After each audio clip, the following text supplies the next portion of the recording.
Hai, welcome back to Science Class with Bunda Sopi.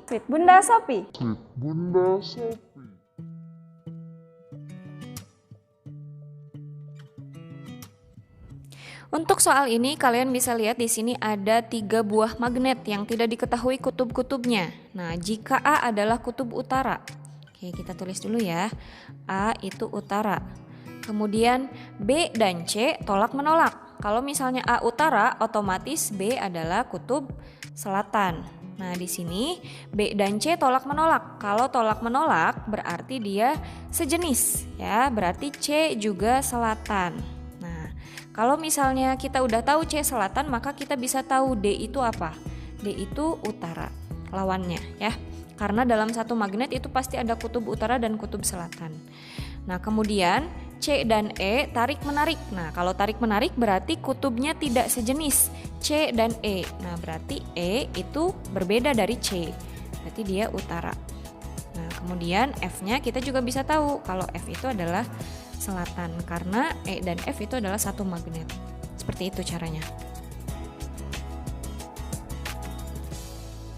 Selanjutnya, perhatikanlah gambar rangkaian berikut. Di sini ada sebuah besi yang dimasukkan ke dalam kumparan.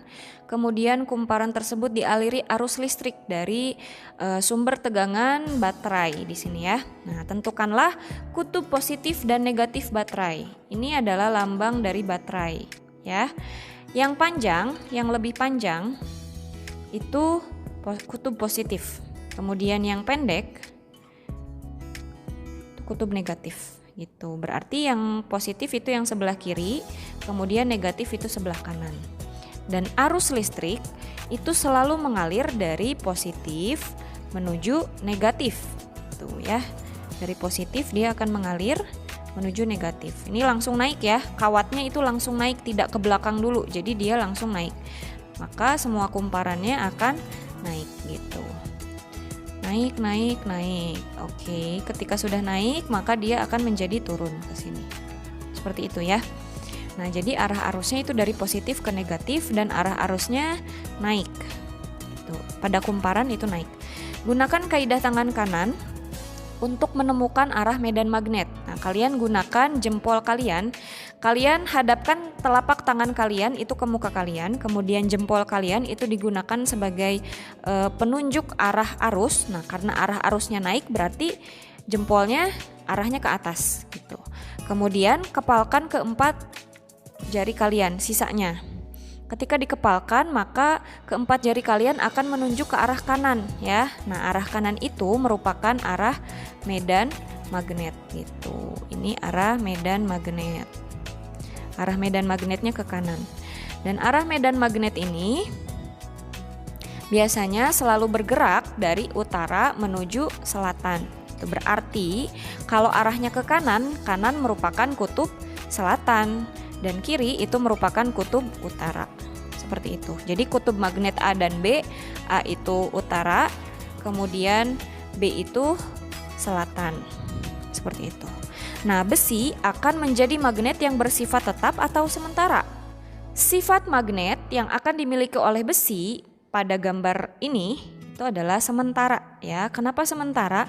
Karena dia menjadi magnet karena mendapatkan medan magnet yang dihasilkan dari kumparan yang dialiri oleh arus listrik. Jadi ketika arus listriknya diputus atau baterainya dicabut misalnya, maka tidak akan ada arus listrik yang mengalir pada kumparan sehingga tidak akan dihasilkan medan magnet. Jadi besinya tidak akan menjadi magnet. Itu makanya dia bersifat sementara. Sementara dia menjadi magnet itu hanya ketika arus listrik mengalir pada kumparan. Jadi ketika baterainya habis atau baterainya dilepas atau arus listriknya terputus, maka dia tidak akan menjadi magnet. Dia hanya akan menjadi besi biasa. Nah, nama cara pembuatan magnet ini adalah elektromagnet. Kenapa elektromagnet? Karena dia membuat magnet dihasilkan dari arus listrik. Jadi arus listrik yang menghasilkan medan magnet gitu. Medan magnet dihasilkan dari arus listrik yang mengalir pada kumparan. Nah, untuk memperkuat medan magnet bisa dilakukan dengan cara menambah baterai atau memperbesar tegangan yang nantinya akan memperbesar arus seperti itu. Kemudian bisa juga dengan menambah jumlah lilitan gitu. Jadi kalau jumlah lilitannya semakin banyak, maka akan semakin kuat juga medan magnetnya. Kalau menambahkan inti besi, ini sudah ditambahkan ya inti besi. Ini sudah ada inti besi, jadi dia akan menjadi magnet gitu. Nah, cara kerja pembuatan magnet. Cara kerja pembuatan magnetnya, arus akan mengalir dari sumber tegangan, kemudian akan mengalir pada kumparan. Nah, kalau misalnya arus listrik mengalir pada kumparan, itu akan menghasilkan medan magnet. Medan magnet tersebut berada pada tengah-tengah kumparan. Jadi kan di tengah-tengah kumparan atau di dalam lubang kumparan itu asalnya kosong.